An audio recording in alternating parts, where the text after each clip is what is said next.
آیت نمبر 34۔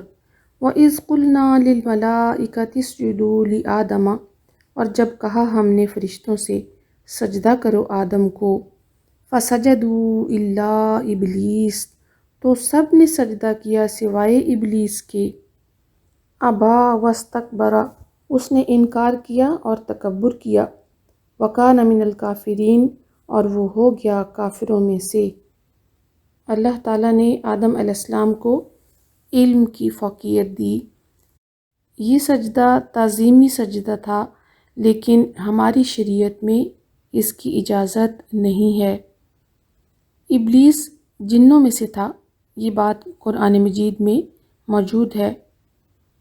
ابلیس کا روٹ ورڈ ہے با لام سین۔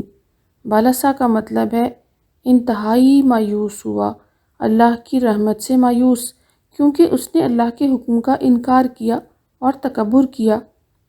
کبریائی تو صرف اللہ کی ہے اور کسی کو زیب نہیں دیتی۔ وَقُلْنَا يَا آدَمُ اسْكُنْ، اور کہا ہم نے اے آدم رہو، أَنْتَ وَزَوْجُكَ الْجَنَّةَ، تم اور تمہاری بیوی جنت میں، وَكُلَا مِنْهَا رَغَدًا حَيْثُ شِئْتُمَا، اور تم دونوں کھاؤ اس میں سے فراغت سے اور جہاں سے تم جی چاہے، یعنی جتنا چاہے اور جہاں سے چاہے تم کھاؤ۔ وَلَا تَقْرَبَا، اور نہ تم دونوں قریب جانا۔ یہ تثنیہ کا صیغہ ہے، اس کا مطلب ہے دو کی بات ہوئی۔ اس کا مطلب ہے کہ شریعت کے احکامات مرد اور عورت دونوں کے لیے ہیں۔ وَلَا تَقْرَبَا هَٰذِهِ الشَّجَرَةَ، اور نہ تم دونوں قریب جانا اس درخت کے، اور یہ درخت کون سا تھا یہ معلوم نہیں ہے۔ فَتَكُونَا مِنَ الظَّالِمِينَ، ورنہ تم دونوں ہو جاؤ گے ظالموں میں سے۔ فَأَزَلَّهُمَا الشَّيْطَانُ عَنْهَا، پھر پھسلا دیا ان دونوں کو شیطان نے اس سے۔ فَأَخْرَجَهُمَا مِمَّا كَانَا فِيهِ، پھر اس نے نکلوا دیا ان دونوں کو اس میں سے جس میں وہ دونوں تھے۔ وَقُلْنَا اهْبِطُوا، اور کہا ہم نے اتر جاؤ، اللہ تعالیٰ نے کہا زمین میں اتر جاؤ۔ بَعْضُكُمْ لِبَعْضٍ عَدُوٌّ، بعض تمہارے بعض کے دشمن ہیں۔ اس کا مطلب یہ ہے کہ تم ایک دوسرے کے دشمن ہوگے، بنی آدم اور شیطان، یا پھر بنی آدم آپس میں۔ ایک دوسرے کے دشمن ہونے کا مطلب یہ ہے کہ آپس میں اختلافات تو ہوں گے۔ نبی صلی اللہ علیہ وسلم نے 3 دعائیں مانگیں اور ان کی 2 دعائیں قبول ہو گئیں۔ تیسری دعا یہ تھی کہ میری امت میں آپس میں جھگڑے نہ ہوں، یہ دعا قبول نہیں کی گئی، کیونکہ انہی اختلافات کے ذریعے تو اللہ تعالیٰ نے انسانوں کو آزمائش دینی ہے۔ انسانوں میں جو بھی اختلافات ہوں گے، دیکھنا یہ ہے کہ ان اختلافات میں کیا انسان اللہ کے احکامات کی پابندی کرتا ہے یا نہیں۔ وَلَكُمْ فِي الْأَرْضِ مُسْتَقَرٌّ وَمَتَاعٌ إِلَىٰ حِينٍ، اور تمہارے لیے زمین میں جائے قرار ہے اور ایک وقت تک فائدہ اٹھانا ہے۔ فَتَلَقَّىٰ آدَمُ مِن رَّبِّهِ كَلِمَاتٍ، پھر سیکھ لیے آدم علیہ السلام نے اپنے رب سے چند کلمات، اور یہ کلمات کیا تھے؟ رَبَّنَا ظَلَمْنَا أَنفُسَنَا وَإِن لَّمْ تَغْفِرْ لَنَا وَتَرْحَمْنَا لَنَكُونَنَّ مِنَ الْخَاسِرِينَ۔ فَتَابَ عَلَيْهِ، پھر وہ مہربان ہوا اس پر، اللہ مہربان ہوا۔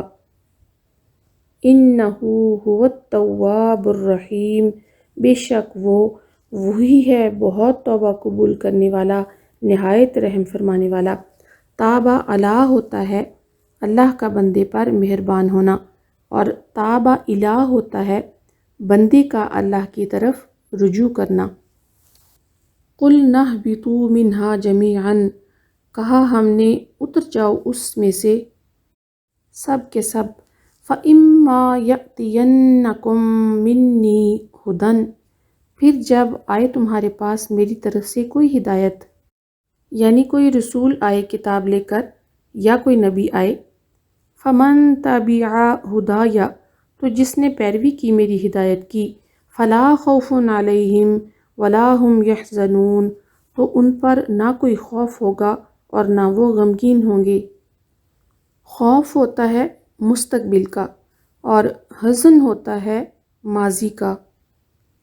تو اللہ کی راہ پر چلنے والوں کو نہ ماضی کا کوئی ڈپریشن ہوتا ہے اور نہ مستقبل کے بارے میں وہ خوف زدہ ہوتے ہیں، کیونکہ وہ اللہ سے ڈرتے ہیں، اور اللہ کا ڈر دنیا کا ڈر ختم کر دیتا ہے۔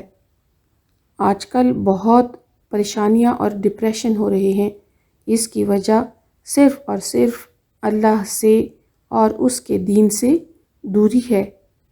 اگر ہم ڈپریشن سے بچنا چاہتے ہیں اور اپنی زندگی میں سکون چاہتے ہیں تو اس کا سب سے بڑا طریقہ یہی ہے کہ دین اسلام پر عمل کیا جائے، کیونکہ دین اللہ کا دیا ہوا دین فطرت ہے، اور فطرت سے نیچر سے دوری انسان کے لیے پریشانی کا سبب بنتی ہے۔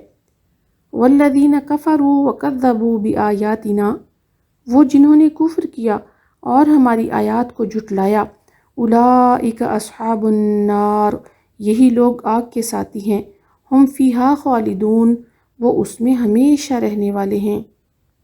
آیت نمبر 40، یا بنی اسرائیل، اسرائیل حضرت یعقوب علیہ السلام کا لقب تھا۔ اسرائیل کا مطلب ہے عبداللہ، اللہ کا بندہ۔ حضرت یعقوب علیہ السلام کے 12 بیٹے تھے، جن سے 12 قبیلے بنے، اور ان میں بکثرت انبیاء و رسول ہوئے۔ بنو اسرائیل میں سے ہی یہود ہوئے، جن کو عرب میں ان کی گزشتہ تاریخ اور علم و مذہب سے وابستگی کی وجہ سے ایک خاص مقام حاصل تھا، اسی لیے انہیں گزشتہ انعامات یاد کرائے جا رہے ہیں۔ اذکروا نعمتی التی انعمت علیکم، یاد رکھو میری نعمت کو، وہ جو میں نے انعام کی تھی تم پر۔ اور یہ نعمت کیا تھی؟ نبوت، بادشاہت۔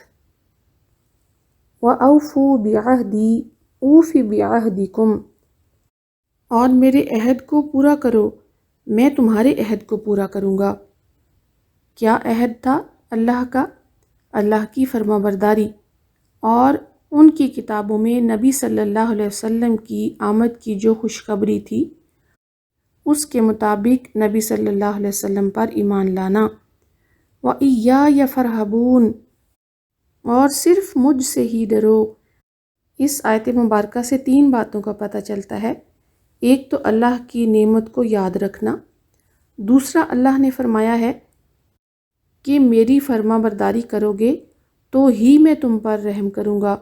پورے قرآن مجید میں اللہ تعالیٰ نے کوئی ایسی بات نہیں فرمائی کہ تم میرے عہد کو پورا کرو یا نہ کرو، میں پھر بھی غفور الرحیم ہوں، ایسا اللہ نے نہیں فرمایا۔ اور تیسری بات، اللہ فرما رہا ہے کہ مجھ سے ڈرو، میری ناراضگی سے بچو۔ جب بھی کسی سے کوئی بات کی جاتی ہے تو سب یہی کہتے ہیں کہ ڈراؤ مت، لیکن اللہ نے تو خود فرمایا ہے کہ اس کی ناراضگی سے ڈرو۔ وَآمِنُوا بِمَا أَنزَلْتُ، اور ایمان لاؤ اس پر جو میں نے نازل کیا، یعنی قرآن مجید۔ وہ قرآن مجید کیسا ہے؟ مُصَدِّقًا لِمَا مَعَكُمْ، تصدیق کرنے والا ہے اس کی جو تمہارے پاس ہے۔ قرآن مجید پچھلی کتابوں کی تکذیب نہیں، تصدیق کرنے آیا ہے۔ انہوں نے جو اپنی کتابوں میں تحریف کر لی، اس کی وضاحت قرآن مجید میں ہے۔ اب جو بھی بات قرآن مجید سے ٹکرائے گی اس پر ہم عمل نہیں کر سکتے۔ وَلَا تَكُونُوا أَوَّلَ كَافِرٍ بِهِ، اور نہ تم ہو جاؤ سب سے پہلا انکار کرنے والے۔ یہود سے کہا جا رہا ہے کہ تم تو علم والے ہو، دوسروں کو راہ راست بتلانا چاہیے، تم تو سب سے پہلے خود ہی انکار کر رہے ہو۔ وَلَا تَشْتَرُوا بِآيَاتِي ثَمَنًا قَلِيلًا، اور نہ تم لو میری آیات کے بدلے تھوڑی قیمت۔ وَإِيَّايَ فَاتَّقُونِ، اور صرف مجھ ہی سے ڈرو۔ قیمت لینے کا مطلب یہ ہے کہ دنیا کے مفادات کی خاطر احکام الہی کو نظر انداز مت کرو، فتویٰ فروشی نہ کرو، یعنی امیر لوگوں سے پیسے لے کر ان کے حق میں فتوے مت دو۔ اس کا مطلب یہ ہرگز نہیں ہے کہ اگر کوئی قرآن پڑھا رہا ہے اور اسے ضرورت بھی ہے تو وہ کوئی معاوضہ نہیں لے سکتا۔ اس کا مطلب یہ ہے کہ یہود احکام الہی کو چھپا لیا کرتے تھے، اور اگر کوئی امیر آدمی گناہ کرتا تو اسے سزا نہ دیتے اور اس کی قیمت وصول کرتے، اور کوئی غریب گناہ کرتا تو اسے سزا دیتے تھے۔ وَلَا تَلْبِسُوا الْحَقَّ بِالْبَاطِلِ، اور نہ تم ملاؤ حق کو باطل کے ساتھ، وَتَكْتُمُوا الْحَقَّ، اور نہ تم چھپاؤ حق کو، وَأَنْتُمْ تَعْلَمُونَ، حالانکہ تم جانتے ہو۔ وَأَقِیمُوا الصَّلَاةَ، اور قائم کرو نماز، وَآتُوا الزَّکَاةَ، اور ادا کرو زکوٰۃ، وَارْکَعُوا مَعَ الرَّاکِعِینَ، اور رکوع کرو رکوع کرنے والوں کے ساتھ۔ رکوع کرنے والوں کے ساتھ یہ اشارہ ہے باجماعت نماز کی طرف۔ أَتَأْمُرُونَ النَّاسَ بِالْبِرِّ، کیا تم حکم دیتے ہو لوگوں کو نیکی کا، وَتَنْسَوْنَ أَنفُسَكُمْ، اور تم بھول جاتے ہو اپنے نفسوں کو، وَأَنْتُمْ تَتْلُونَ الْكِتَابَ، حالانکہ تم تلاوت کرتے ہو کتاب کی، أَفَلَا تَعْقِلُونَ، کیا پھر تم عقل سے کام نہیں لیتے؟ وَاسْتَعِینُوا بِالصَّبْرِ وَالصَّلَاةِ، اور مدد طلب کرو صبر اور نماز کے ساتھ۔ جب بھی کوئی مشکل آئے تو صبر کرو۔ صبر کا مطلب ہے اپنے جذبات کو بے قابو ہونے سے روکنا، خواہ وہ خوشی میں ہو یا غم میں، ہر طرح سے اپنے آپ کو روکنا۔ والصلاۃ، اور نماز کے ساتھ۔ نماز سے انسان کو بہت سکون ملتا ہے۔ نبی صلی اللہ علیہ وسلم نے فرمایا، نماز میری آنکھوں کی ٹھنڈک ہے۔ وَإِنَّهَا لَكَبِيرَةٌ، اور بے شک وہ البتہ بڑی بھاری ہے۔ ہا کی ضمیر نماز یا صبر کے رویے کی طرف جا رہی ہے۔ یہ مشکل کام ہے، إِلَّا عَلَى الْخَاشِعِينَ، مگر خشوع کرنے والوں پر۔ خشیت ہوتا ہے ایسا ڈر جو علم کی بنیاد پر ہو، جو اللہ کو جانتے ہیں، جو اللہ کی ناراضگی سے بچنا چاہتے ہیں، ان کے لیے یہ کام مشکل نہیں ہے۔ اور وہ لوگ کون ہیں؟ الذین یظنون، وہ جو یقین رکھتے ہیں، انہم ملاقو ربہم، کہ بے شک وہ ملاقات کرنے والے ہیں اپنے رب سے، وانہم الیہ راجعون، اور بے شک وہ اسی کی طرف لوٹنے والے ہیں۔ جس انسان کو یہ یقین ہو کہ اس نے اپنے رب کو جواب دینا ہے تو اس کے لیے عمل بدلنا آسان ہو جاتا ہے۔